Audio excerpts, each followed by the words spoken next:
kayak gimana ya bang? Semuanya berlima-limanya tuh ngerasain bang, kayak ada yang merhatiin gitu bang, dari kejauhan. Di depan apa di belakang? Ya pokoknya sekeliling semenjak kita naik tuh kayak ada yang merhatiin.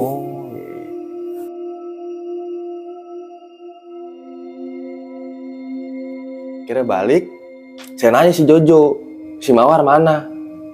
Nggak tahu, kata dia begitu. Tadi sih ke sono, kita cari nggak ada bang, bener-bener yang ngilang. Kayak nggak ada jejak gitu? Nggak ada.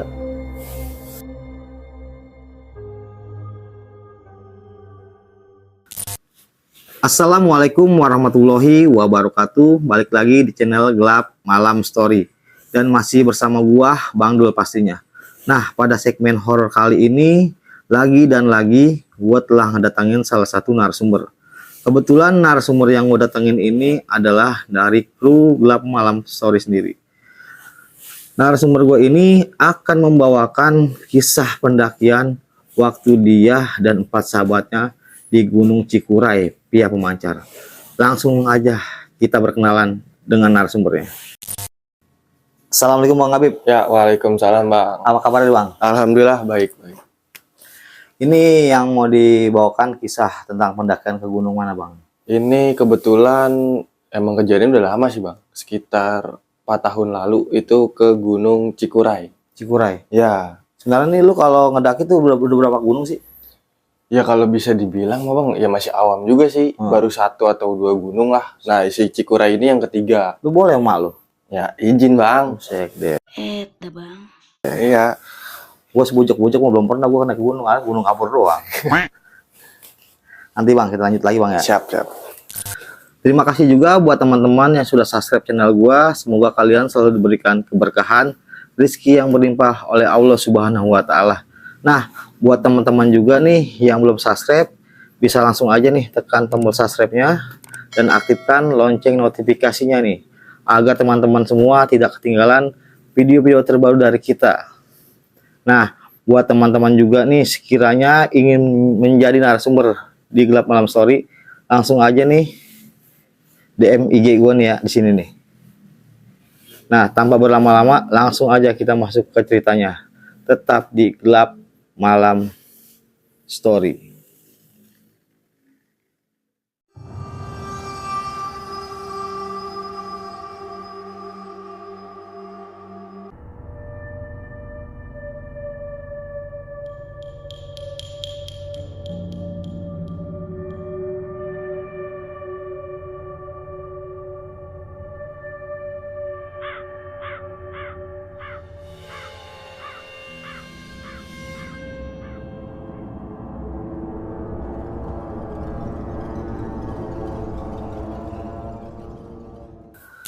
Oke nih Bang Habib, Ya, balik lagi nih. Boleh nih Bang diceritain kronologinya tentang lu dan teman-teman lu nih pendakian ke Gunung Cikuray. mungkin dimulai dari rencana awal pengen berangkat ya bang. Jadi itu sebenarnya yang berangkat tuh 5 orang bang, 2 cewek, 3 cowok termasuk saya nih. Itu bisa dibilang mendadak sih bang, karena kita pengen nargetin liburan nih, bingung mau kemana. Dadakan berarti nih. Ya, pokoknya itu ngerencanain kita mau ke gunung tuh H-1 sebelum berangkat. Itu kalau boleh tahu yang rencanain siapa nih? Lu apa teman lu? Ya bareng-bareng sih bang, kebetulan temen kerja dulu. Jadi udah berbagai briefing segala macem, akhirnya memutuskan buat naik gunung. Akhirnya kita cari gunung dari sekian banyak gunung di Indonesia, Cikuray lah terpilih. Karena yang pertama juga aksesnya nggak terlalu jauh, masih Jawa Barat. Akhirnya kita mutusin buat berangkat ke sana. Dan kebetulan juga kan sekalian lewat, jadi dari berlima nih satu temen kita nih ada yang orang Bandung. Oh iya. Jadi satu rute lah sekalian mampir. Akhirnya lanjut besok.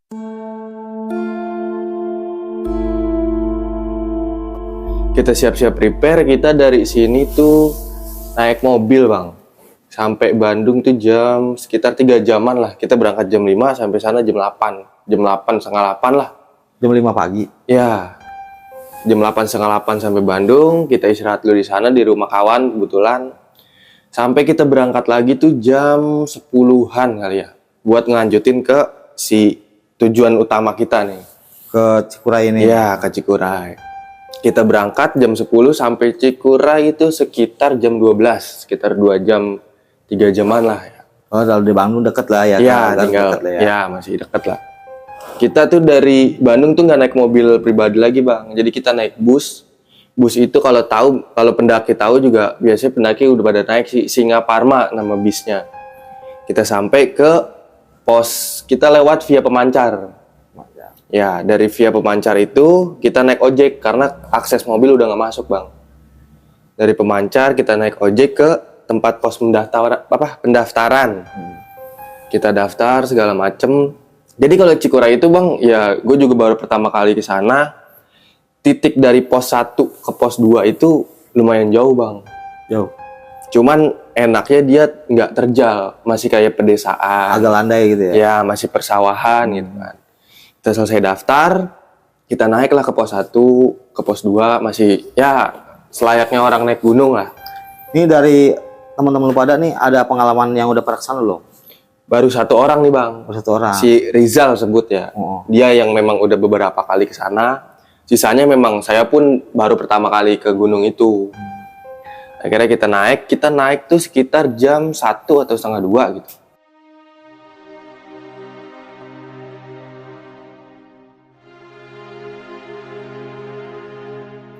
Nah, normalnya orang naik sampai puncak tuh bang, kalau via Pemancar ya, itu 8 jam. 8 jam. Ya, kita agak lama, mungkin karena bisa nanti kita ceritain juga dah.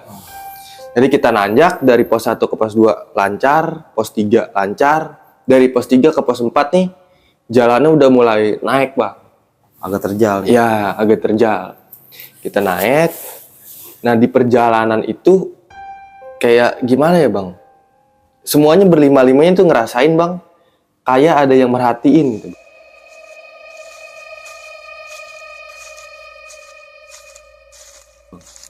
Dari kejauhan.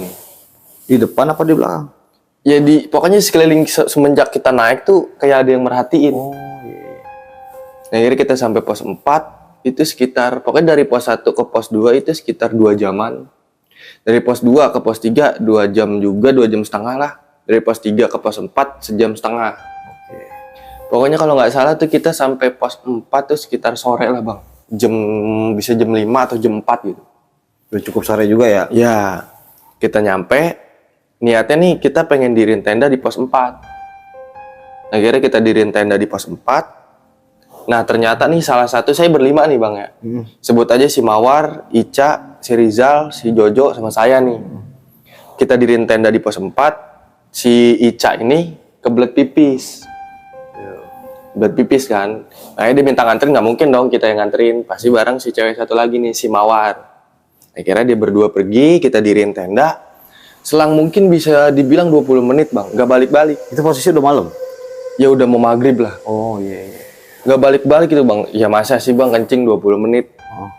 Akhirnya saya mutusin buat si Rizal, suruh Rizal buat nyari si Ica ini. Oh, yang kencing nih. Ya, nggak selang berapa detik bang, si Rizal pergi, si Mawar ini datang, yang nganterin si Ica ini. Datang, tahu-tahu duduk, kita tanya apa nggak jawab, kita tawarin minum pun, ya nggak ada respon apa-apa bang. Diem aja dia? Bener-bener diem. Sampai akhirnya udah ada 15 menit bang, akhirnya saya mutusin buat nyamperin si Rizal sama si Ica ini, karena nggak balik-balik kan. Si Jojo ini saya tinggal nih sama si Mawar. Saya berangkat nyari si Jojo. Ternyata si Ica ini lagi ketakutan bang. Ketakutannya kayak gimana tuh? Jadi katanya dia kencing, pas kencing itu ditinggal sama si Mawar ini. Yang bengong tadi nih? Iya. Udah kan, saya bilang kan ke dia, udah si Mawar udah di base camp, kayak gitu kan. Kira balik, saya nanya si Jojo, si Mawar mana? Nggak tahu, kata dia begitu. Tadi sih ke sono. Kita cari nggak ada bang. Bener-bener yang ngilang. Kayak nggak ada jejak gitu? Nggak ada. Akhirnya kita sampai bertengkar tuh ngomongin, ya kita nggak tahu itu makhluk apa gimana ya. Nggak lama kita lagi ngobrol, si Mawar ini datang. Terus ngomong apa dia? Kita kagetin, makanya kita tanya, lu dari mana? Tadi ada di sini kok pergi lagi? Gue nemenin si Ica, katanya bang. Sedangkan posisinya nih si Ica ngakunya ditinggal. Nggak ada yang nemenin. Sama si Mawar? Iya. Si Mawar ngomong, dari tadi gue masih Ica, katanya. posisinya dia nyamperin si Ica udah di sini bang. Jadi dulu sama-sama bingung nih. Iya. Dia ngomong nemenin si Ica, pas dia nengok ke belakang nggak ada si Ica. Akhirnya dari situ kita mikir udah mulai nggak beres nih. Mending kita ngecamp aja dulu. Lagipun kalau kita lanjut pasti di perjalanan malam dong. Akhirnya kita istirahat. Cuman nih bang, si Jojo ini orang tuh nggak percaya sama hal-hal goib bang. Istilahnya ya ngomongnya nggak tahu tempat lah, masih nggak bisa dijaga.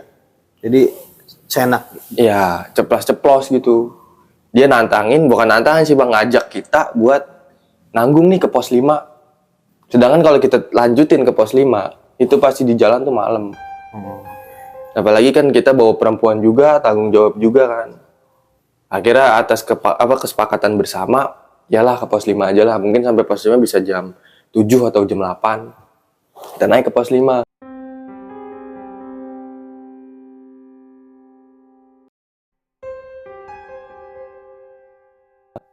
Berarti dari pos 4 ini dilanjutin lagi? Dilanjutin lagi gara-gara nih satu orang nih. Lu nggak ngecamp di situ? Enggak. Terus sempat diriin tenda bang. Akhirnya lanjut dari pos 4 ke pos 5, ya gelap, sepi segala macem. Pokoknya cewek kita jagain. Kita akhirnya ngecamp di pos 5 itu sampai setengah 8.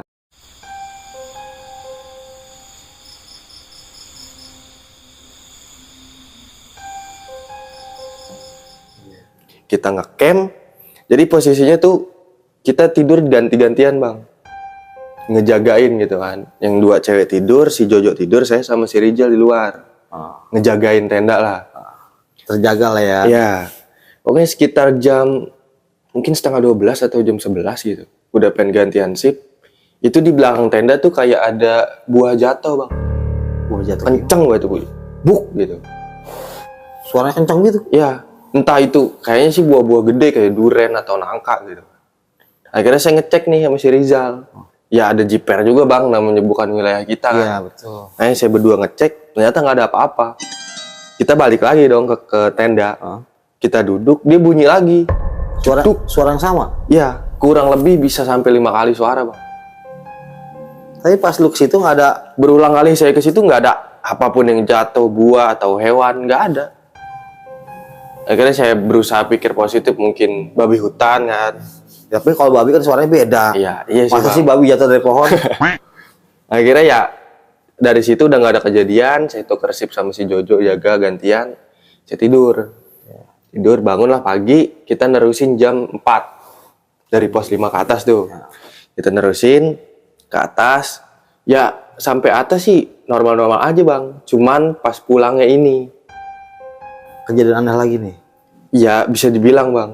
Jadi kita udah sampai summit itu sekitar mungkin jam 7 atau jam 9 gitu. Kita sampai puncaknya nih ya. Kita istirahat dulu di sana, akhirnya siang kita turun. Nah si Ica ini, itu diem aja bang. Yang tadi ngencing nih? Ya, ditanya apa, nggak dijawab, kagak dikasih minum. Bener-bener bang, orang daki gunung nggak minum kan nggak mungkin bang. Iya, karena capek pasti ya. Ya, apalagi kan namanya pertama kali kan. Iya. Kita tawarin minum nggak mau, kita tanya segala macam, dia cuma nganggut sama geleng-geleng doang. Mengasih syarat doang gitu. Iya. Akhirnya kita turun, kita tuh sampai pos 7 sekitar jam setengah 3 atau setengah 4 gitu ya. Sampai tuh pos 7 kita istirahat dulu. Ada babi hutan bang, biasa. Hutan ya. Iya, lagi anak-anak istirahat, akhirnya pada nangkring di pohon. Pada naik gitu. Iya takut serudung. Sampai mungkin kurang lebih 30 menit itu babi nggak pergi. Akhirnya Lumayan lama ya. Iya, makanya nguras waktu juga kan kalau kita turun. Akhirnya kita turun dari pos 7 ke pos 5 itu jam 4 apa. Pokoknya kita sampai pos 5 tuh maghrib. Maghrib. Ya bisa dibilang itu termasuk lama bang. Dari naik sampai turun pun. Kita pos maghrib, kita pos 5 tuh kita ngecamp lagi. Ngecamp lagi? Iya. Udah malam nih? Iya. Karena kita mikirin kesehatan si Ica juga nih. Takut kenapa-napa, biarinlah 1 hari berlalu.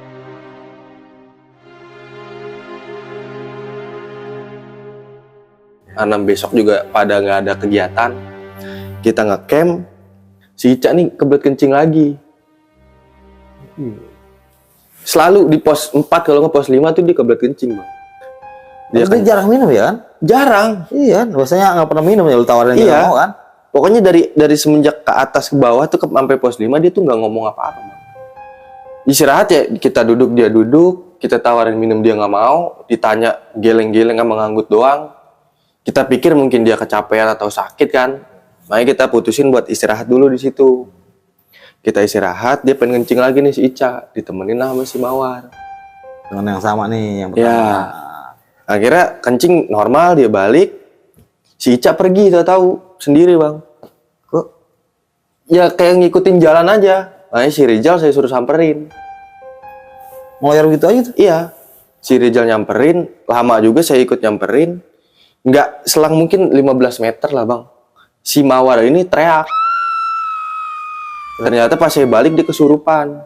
Si Mawar. Mawar? Yang cewek ini. Oh, yang nganterin? Iya. Ah. Saya tanya kan, "Lu kenapa? Kayak macan gini sih, Bang, begini-begini nggak jelas." Raung-raung gitu? Iya, itu hampir 10 menit dia begitu. Nah, saya dari kita berlima memang nggak tahu, nggak awam sama hal gituan, Bang. Bingung lu ya? Iya. Akhirnya keluarlah sepatah-patah kata tuh dari yang ngerasukin. Katanya ini wilayah saya. Pokoknya istilah katanya mah intinya jangan ngomong yang macem-macem, Bang. Mungkin karena kejadian si Jojo ini karena Iya. mulutnya, Bang. Iya. Yang bisa dijagal nih ya? Iya. Seenak mulutnya dia sendiri. Iya. Akhirnya udah si Ica, si Rizal nih samping saya, Bang. Pas selesai dikeluar nih si macannya, saya nengok ke samping, si Rizal udah nggak ada. Ternyata si Rizal di belakang saya sekitar 20 meter, diem, madep sono, ngebelakangin saya. Saya samperin dong, saya tanya, "Kenapa, Jal?" "Tadi dipanggil kakek-kakek," kayak gitu. Dia ngomong kayak gitu? Iya.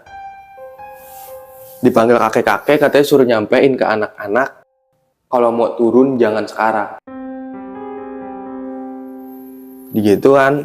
Tapi Ya, kalau cuman si Rizal aja nih yang ngeliat si Rizal aja, saya pun lagi fokus ke si Mawar ini. Oh, yang kesurupan ya? Iya.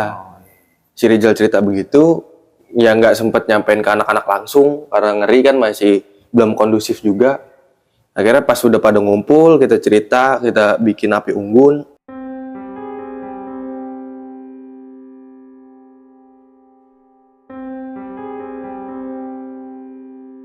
Itu ada suara-suara kayak manggil nama, Bang.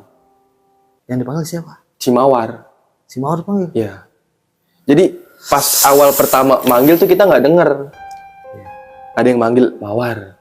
Si Mawar nyeletuk nih. Siapa sih manggil-manggil? Iseng banget. Yang lain pada ya memang nggak ngelakuin kan. Nggak ada yang ngelakuin. Itu kalau boleh tahu tuh suaranya kayak perempuan apa laki-laki tuh yang manggil?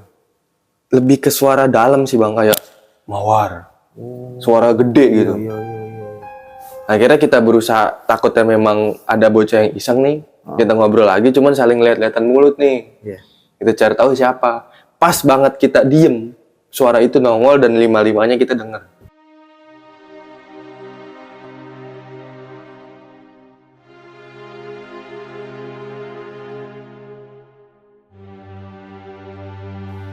Itu pas, jadi tenda kita tuh bentuk L, Bang, begini. Yang sebelah sini cowok, sebelah sini cewek. Pas di tengah-tengah belakang tenda suaranya.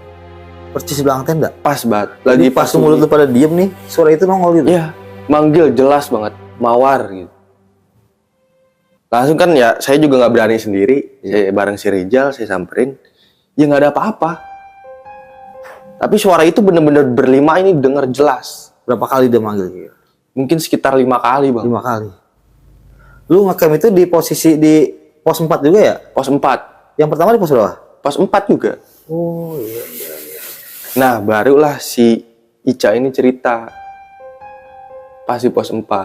Katanya pas awal berangkat dia kencing itu sebenarnya nggak kencing, Bang. Kenapa? Jadi dia naruh pembalut. Di situ? Ya, Waduh. dia menstruasi. Soalnya sebelum berangkat pun kita briefing, kalau ada apapun yang mendadak, ngomong aja gitu loh, daripada baru ngomong di sana kan bahaya. Mungkin karena dia takut nggak diajak mungkin, Bang. Dia baru cerita di situ. Dia tuh ngebuang pembalut gitu, apa ibadah Yang kubur? abis make buang-buang aja gitu, Bang. Dibuang sembarangan. Ya kan kalau sesopannya kita kan membuka tempat kita atau dikubur, dibuang ke atas lah gitu. Ini bener-bener ditaruh. Digeletakin begitu aja. Iya. Akhirnya saya suruh ambil, cari tempatnya, bener ada, langsung saya kubur. Turunlah ke bawah sampai pos 3. Pokoknya udah jelang subuh udah tuh Bang, saya turun jam 3-an atau jam 4-an ke dari pos 4 ke pos 3, pos 2. Ini si Ica nih diem lagi Bang. Diem lagi. Diem. Bener-bener enggak ngomong apa-apa. Itu udah pengen terang kali Bang sampai pos 2. Turun lagi lah kita ke pos 1 sampai ke pos via pemancar nih pendaftaran. Malah si Mawar yang pingsan. Langsung pingsan begitu aja gitu? Langsung jatuh. Padahal dari atas ke bawah tuh yang nggak sehat, yang kelihatan nggak sehat tuh si Ica. Tapi malah si Mawar yang pingsan. Akhirnya kita panik kan, kita juga langsung aja dari pos pemancar itu kita bawa ke medical center. Iya. Penanganan lah ya. Iya, karena kita takut kenapa-napa, namanya anak orang. Iya, dokter sih ngomongnya katanya kecapean. Iya. Katanya, saya nggak tahu. Akhirnya siuman dari situ ya kayak orang nggak enak badan aja Bang gitu kan. Masih linglung lah. Akhirnya kita mutusin buat balik. Nah sampai udah pada balik nih kita telepon-teleponan. Iya. Kita inisiatif ya, tokoh utamanya maksudnya inisiatif pertama nih si Rizal. Iya. Dia nanyain si Ica, dia tahu nggak sih kejadian di atas? Yang kemarin ke gunung nih. Iya. Ditelepon lah, ditanya. Ya kita telepon rame-rame sih, telepon grup. Ditanya, Cak, kemarin di gunung kejadian apa aja? Nggak apa-apa kok, aku sama kalian naik bareng bercanda-canda katanya. Nggak ada apa-apa, lancar aja. Padahal dari kita berempat nih tahu kondisi yang sebenarnya tuh gimana. Jadi kayak soal itu dia ingatannya ngeblanknya gitu aja. Bener-bener dia ngomong naik lancar, turun lancar gitu. Soal tuh nggak terjadi apa-apa di gunung gitu. Nggak ada capek sama sekali kata dia. Malah dia di obrolan itu ketawa-tawa Bang, kayak orang sehat, bercanda-bercanda. Kayak soal tuh nggak terjadi apa-apa lah ya. Iya. Nah, makanya kita juga bingung. Ya, pokoknya di telepon tuh bener-bener kayak biasa. Nah, sengaja nih cerita. Ya, mungkin menjelang sebulan baru kita ceritain ke si Ica ini. Bahwa kejadian yang di gunung sebenarnya tuh gimana. Dan dia ngejelasin, dia ngerasain naik bareng nggak kenapa-napa, turun bareng nggak kenapa-napa. Ya seru aja gitu. Nggak ada rasa capek sama sekali ya tadi. Tapi yang sengaja tadi pas di puncak kan dia agak diem, iya. Kan? Diem nggak minum. Mau. Iya. Makanya itu saya nggak tahu dah wallahu alam. Iya. Lu aja pasti ibu aja nih yang denger pasti kaget ya kan. Kok pas pulang ke rumah telepon-teleponan soalnya tuh nggak terjadi apa-apa gitu. Iya. Oh iya Bang, ketinggalan nih. Sorry saya baru inget. Jadi dari pos 5 ke pos 4 ini ya memang jaraknya ada gimana ya, terjal gitu kan. Itu kondisi masih siang lah Bang, jam 1, jam 2 gitu. Itu ada suara gamelan Bang. Dari pos 5 ke pos 4? Ya. Gamelan, suara pasar itu nyatu.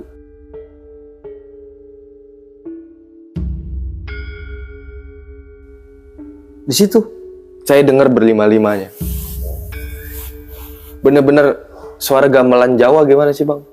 Tahu. Dan suara orang dagang di pasar tuh bukan kayak sekarang kita beli ngasih duit, kembalian, enggak. Jadi kayak barter barang. Tapi lu cuman denger aja apa baca ngeliat masuk ke alam dia gitu? Cuman denger aja sih. Denger aja? Ya untungnya sih ya. Kayak ada suara keramaian pasar gitu? Ya. Saya pun sebenarnya udah ngerasain di situ. Saya pikir cuman halusinasi saya. Makanya setelah turun beberapa hari saya kumpul lagi nongkrong sama mereka tuh. Kita cerita dah tuh pengalaman apa aja. Nah ternyata pas saya ceritain tentang pasar itu, 5-5-nya denger. Denger? Oh jadi bukan cuma lu aja nih? Ya. Itu jelas banget Bang, siang bolong. Untungnya lu gak masuk ke dimensi dia. Aduh, nggak tahu dah Bang, wallahu alam. Masih dikasih selamat sama yang puasa.